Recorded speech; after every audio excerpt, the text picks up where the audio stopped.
Mijn naam is Norbert Engelberts. Ik ben eigenaar van Optimal Thermal Solutions, een ingenieursbureau wat gespecialiseerd is in koeling van elektronica. Ik doe dit vak sinds 1990 of zo ben ik hiermee bezig. Eerst in de telecom gezeten, daar koeling van alle apparatuur die we maakten gedaan. En daarna ben ik in 2003 voor mezelf begonnen. Ik heb een klein bedrijf wat bestaat uit ongeveer 7 mensen. En wij doen voornamelijk computersimulaties, testen, berekeningen. We maken ook prototypes en dat leveren wij aan de industrie.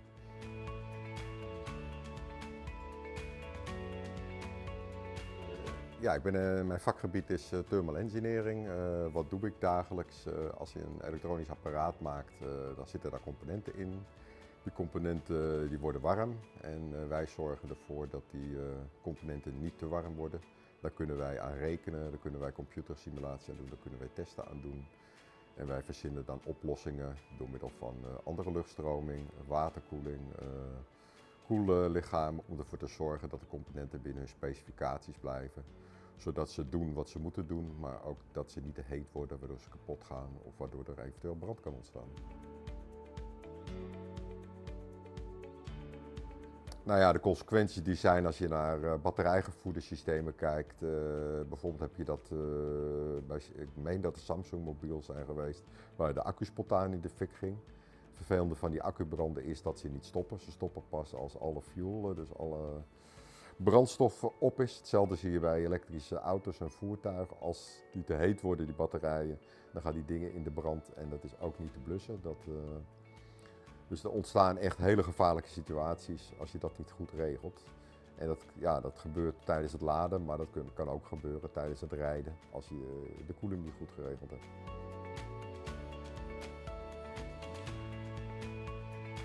Ja, vaak tenminste de technieken die je gebruikt om problemen op te lossen is als een apparaat luchtgekoeld is, zorg je ervoor dat de luchtstroming door het apparaat zodanig gekozen wordt dat de koude lucht of de koellucht in ieder geval bij de componenten komen die gekoeld moeten worden.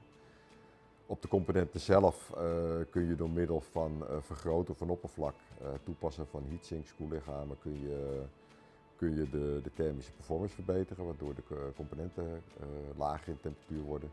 Tussen de heatsink en het component stop je vaak een interface materiaal. Dat kan een capfiller zijn, een pasta of wat anders. Die zorgt ervoor dat er een goede verbinding komt tussen de componenten en het lichaam wat je gaat gebruiken op te koelen. En dat kan een heatsink zijn, maar dat kan ook bijvoorbeeld de behuizing zijn. Andere technieken die je toepast in de elektronica zelf is dat je de printed circuit board, dus waar de componenten op geplaatst worden, dat je die optimaliseert qua positie van componenten, maar ook de hoeveelheid koper die je toepast. Eventueel de hoeveelheid thermische via's, dus de doorverbindingen naar de koperlagen, dat je dat verbetert puur vanuit thermisch oogpunt.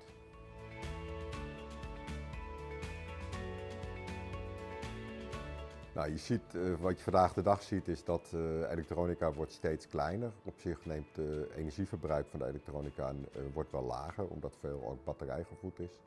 Maar omdat het kleiner wordt, wordt de energieconcentratie hoger, waardoor het temperatuurprobleem groter wordt.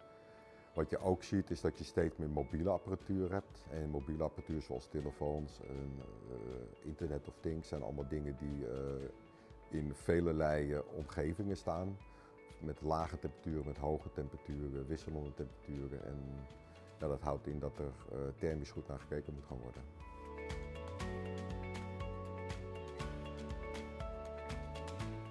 Ja, wat je ziet door de meer elektrificatie, dus elektrische auto's, maar ook elektrische voertuigen, zie je dat veel meer batterij accu gevoed gaat worden.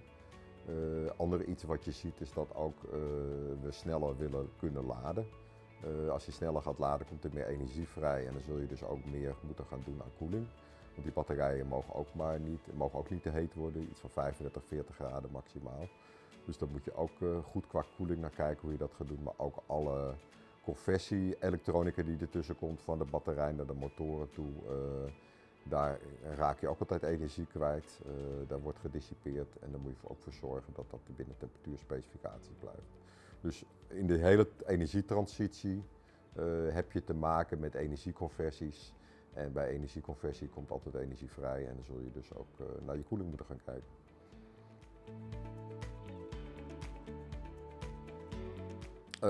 Nou, thermal engineer moet het leuk vinden om te rekenen. Over het algemeen adviseer ik om toegepaste natuurkunde te studeren, werktuigbouw. Elektronica kennis is goed, omdat je vaak met elektronische engineers te maken hebt. Maar ja, wat belangrijk is, dat je natuurwiskunde leuk vindt en dat je er ook van houdt om daar aan te rekenen en daarmee aan de gang te gaan.